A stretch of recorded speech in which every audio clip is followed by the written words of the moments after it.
नमस्कार, the legal Indian के इस एपिसोड में आप सारे लोगों का फिर से स्वागत है। दोस्तों, आज दिल्ली के जितने भी डिस्ट्रिक्ट कोर्ट्स हैं वहाँ पे हड़ताल था, स्ट्राइक किया गया। ये स्ट्राइक क्यों हुआ ये जानना बहुत ज़रूरी है। और दूसरा क्वेश्चन हमारा ये हुआ कि क्या इस तरीके के स्ट्राइक में हमें पार्टिसिपेट करना चाहिए या नहीं करना चाहिए। सबसे पहली बात तो ये है कि यह स्ट्राइक इस वजह से हुआ क्योंकि एक वकील साहब जो करकटडुमा कोर्ट में प्रैक्टिस करते थे, उनको ज़बरदस्ती पुलिस ने डिटेन कर दिया था इलीगल तरीके से। वजह क्या था डिटेंशन का? सिर्फ वजह यह था कि पुलिस को ऐसा लगा कि जो डिग्री है उस वकील साहब के पास वो फेक है। जैसे पुलिस को ये लग जाए कि मेरी डिग्री जो मैंने लॉ किया है, LLB किया, LLM किया, वो फेक है, मेरे घर पे उठा करके लेके चला जाए। यही चीज़ उनके साथ हुआ। बाद में पता चला कि उनकी डिग्री बिल्कुल जेन्युइन थी, जो कि बार काउंसिल ऑफ दिल्ली ने बताया। और उसके बाद जो कॉलेज जहां से उन्होंने एजुकेशन लिया था वो भी इस बात को सुनिश्चित किया कि उनकी डिग्री बिल्कुल सही है। और पुलिस वालों ने जानबूझ करके SHO in connivance with the DCP of that area जानबूझ करके वकील साहब को इलीगल तरीके से डिटेन कर दिया। जैसे ही ये बात वकीलों को पता चला, ये कहाँ चुप बैठने वाले थे। चुप बैठना भी नहीं चाहिए, ये हमें सूट नहीं करता। यदि इलीगल होगा तो बिल्कुल हम खड़े रहेंगे, अपने क्लाइंट्स के लिए खड़े रहते हैं। तो हम में से किसी एक को आप ऐसा करेंगे तो चुप नहीं बैठने वाले। और इसी वजह से सुबह सुबह मॉर्निंग में ये नोटिफिकेशन आया बार काउंसिल के द्वारा कि आज स्ट्राइक है और ये सारी चीज़ें हुई है। तो आज मेरे 3-4 मैटर्स अलग अलग कोर्ट्स में थे, जिसमें द्वारका कोर्ट्स में था, तिजारी कोर्ट्स में था, रोहिणी कोर्ट्स में था। बाकी जगह मैंने इंटर्न को ज़रूर भेज दिया, सिर्फ इसलिए कि आखिर अगला डेट कब मिले वो पता लग जाए। और चूँकि एक क्लाइंट बहुत इंसिस्ट कर रहे थे कि सर एक बार आ जाइए आप रोहिणी कोर्ट में, तो मैं वहाँ पर चला गया। अब क्वेश्चन, जो दूसरा क्वेश्चन आपके लिए छोड़ा था कि क्या ऐसे स्ट्राइक में आपको पार्टिसिपेट करना चाहिए या नहीं चाहिए।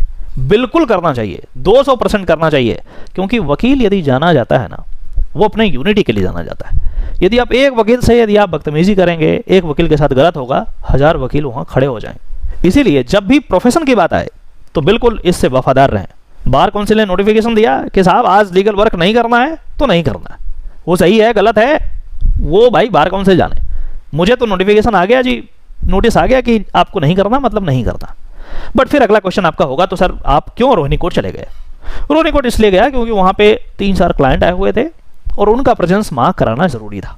तो जैसे ही मैं कोर्ट में एंटर किया, मैं जस्ट आपको बहुत अच्छे तरीके से समझा दिया कि I am not going to argue this matter today. हालांकि आज आर्गूमेंट में था, इंपॉर्टेंट था, बट इवन देन मैं नहीं करने वाला आर्गूमेंट, इसलिए क्योंकि आज स्ट्राइक है। ये रहा नोटिफिकेशन, मैं इसको डिफाई नहीं कर सकता। आप कोई दूसरा डेट दे दें और ये जो क्लाइंट आए हुए हैं इनका जो प्रेजेंस है वो मार्क कर दें। उनका प्रेजेंस को मार्क कर दिया गया।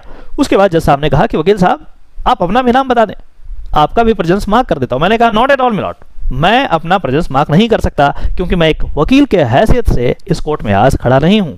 मैंने बैंड भी नहीं पहना है और ये इसलिए क्योंकि आज स्ट्राइक है।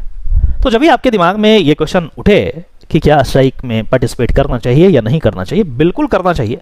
लेकिन यह भी हो सकता है कि कई बार कोई बहुत ज़्यादा अर्जेंसी हो। यदि कोई ऐसा अर्जेंसी हो तो बार काउंसिल को इंटीमेट करके आप चाहें तो उस केस को आर्ग्यू कर सकते हैं।